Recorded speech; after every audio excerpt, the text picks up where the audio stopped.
Muzaffarpur BRA Bihar विश्वविद्यालय के auditorium में दीक्षांत कार्यक्रम में शामिल होने पहुंचे बिहार के राज्यपाल आरिफ मोहम्मद खान और जम्मू कश्मीर के उपराज्यपाल मनोज कुमार सिन्हा। इसको लेकर सुरक्षा के पुख्ते इंतजाम किए गए हैं।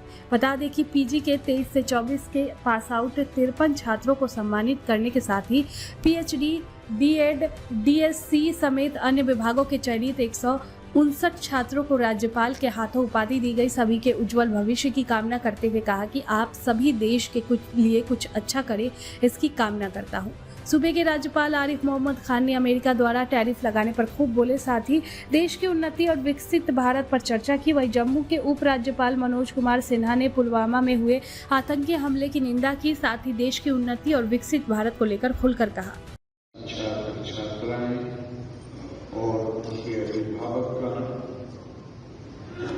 देवी और सज्जन,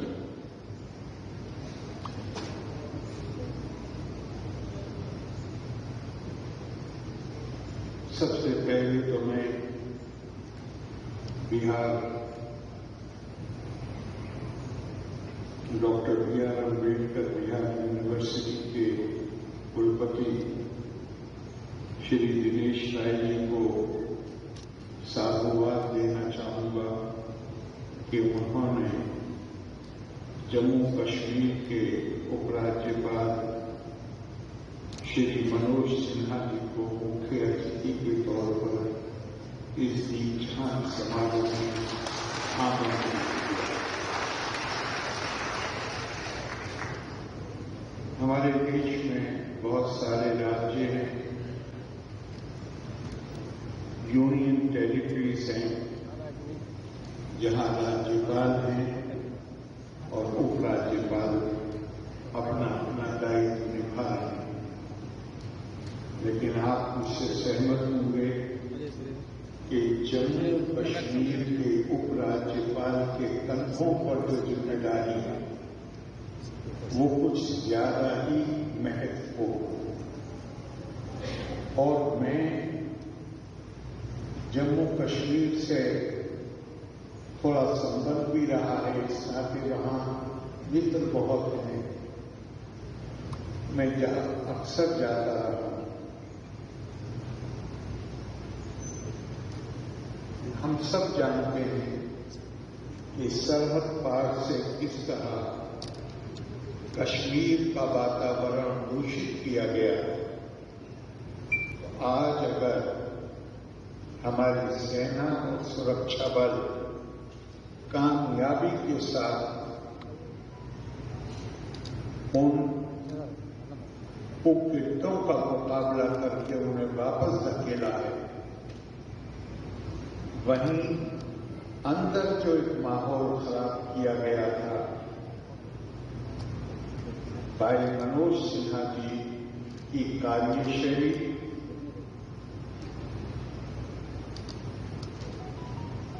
उन्होंने जिस तरह कश्मीरियों के दिल जीते हैं, एक नया वातावरण, इस नए कश्मीर की बात कर रहे थे, वास्तव में एक नया वातावरण बन गया। और मैं उनके काम को देखता हूं, उनकी बातों को सुनता हूं, तो मुझे फारसी की एक कहावत याद आ जाती है जो मैंने उनके सामने पहले कभी नहीं कही। नर्म दमे गुफ्तगू, गर्म दमे जुस्तजू। गुफ्तगू में, अपने संवाद में, अपनी बातचीत में पूरी नरमी, लेकिन अपने कार्य के निष्पादन में जो काम उनके सुपुर्द है, एक नई चेतना पैदा करना कश्मीर में, उसमें कोई काम में कोई कसर बाकी नहीं रह जाती। निश्चित ही ऐसे लोग हम सबके लिए प्रेरणा का स्रोत बन जाते हैं। मुझे गर्व है कि मेरा ताल्लुक मनोज जी से केवल राजनीतिक नहीं और मुझे विश्वास है कि हमारे नौजवान खासतौर से इनकी जो कार्यशैली कश्मीर में रही है, भारतीय मानस वैसे ही जटिलताओं से, कॉम्प्लेक्सिटी से कैसे डील किया जाए, वो भारत की भारतीय मानस की विशेषता। और मनोज जी के व्यक्तित्व में हम उसका व्यवहारिक रूप देखते हैं। आज के दिन में ये यूनिवर्सिटी हमारे संविधान निर्माता डॉक्टर बाबा साहब अम्बेडकर के नाम पर है। मैं उनकी पुण्य स्मृति को भी नमन करना चाहूँ। 2 साल पहले एक किसान खेत में बैठकर प्रार्थना कर रहा था, भगवान इतनी मेहनत से खेती करता हूँ, खेत जोतता हूँ, बीज डालता हूँ, खाद देता हूँ, पानी देता हूँ, और फसल जब तैयार हो जाती है तब कभी आंधी आ जाती है, कभी ओले हो जाती है, कभी बेवजह अतिवृष्टि हो जाती है। ये बात अच्छी नहीं है प्रभु। भगवान से प्रार्थना का यह सिलसिला लंबे समय तक चला। हम तब भगवान एक दिन प्रकट और कहा, उन्होंने बताओ तुम चाहते हो। उस किसान ने सोचा कि अच्छा अवसर है, कुछ बड़ी चीज मांगनी है। किसान ने भगवान से कहा, प्रभु 1 वर्ष के लिए मौसम का नियंत्रण मेरे हाथ में। भगवान ने कहा तथा, क्योंकि मौसम किसान के हाथ में, तब उसने अपनी फसल के हिसाब से काम प्रारंभ किया।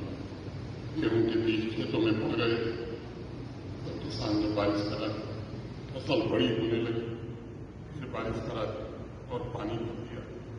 आंधियों को बिल्कुल रोक दिया, ओले बिल्कुल नहीं गिरे, धूप भी बहुत अच्छी निकली, फसल खूब बड़ी बड़ी बड़ी बालियां आई और किसान बड़ा प्रसन्न।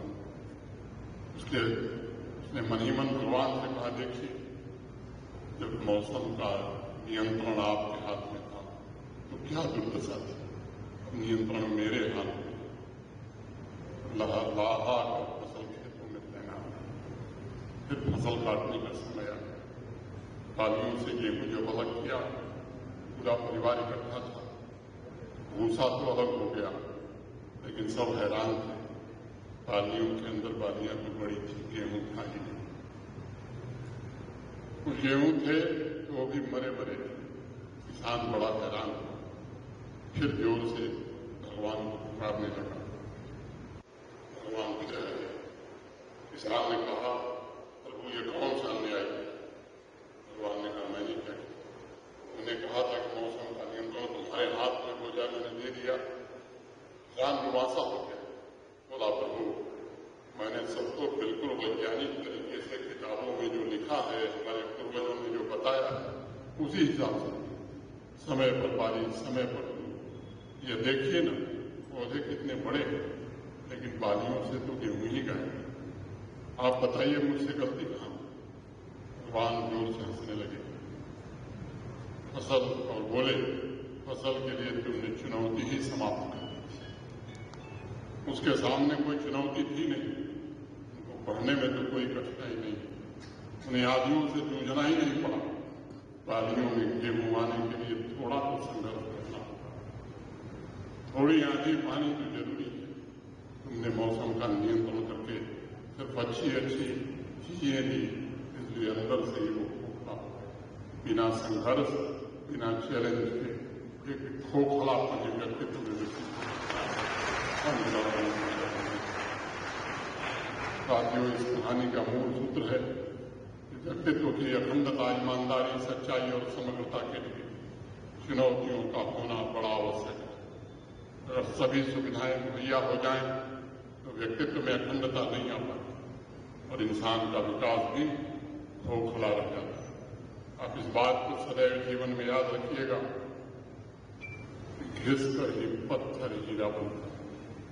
इसलिए दीक्षांत समारोह के पश्चात जब आप अपने कार्यक्षेत्र में चुनौतियों का सामना करेंगे, तब सही मायने में आपके व्यक्तित्व का निर्माण शुरू हुआ। कार के जन्मदाता हेनरी फोर्ड ने ऑटोमोबाइल सेक्टर में बड़ी क्रांति लाई। आज फोर्ड की गाड़ियों के बारे में आप सब जानते हैं, लेकिन क्या आप जानते हैं कि हेनरी फोर्ड के सामने जीवन की अनेक चुनौतियां थी। गरीबी के कारण उनकी कोई औपचारिक शिक्षा भी नहीं हो पाई थी। बाद में उन्होंने मोटर गैराज में काम करना शुरू किया। मोटर उत्पादन में जो असेंबली लाइन होती है, जिसके द्वारा हजारों गाड़ियां रोज बनती हैं, वही हेनरी का आविष्कार है। अगर हेनरी फोर्ड के सामने चुनौती न होती, शायद दुनिया इस आविष्कार से वंचित रह जाती। एक और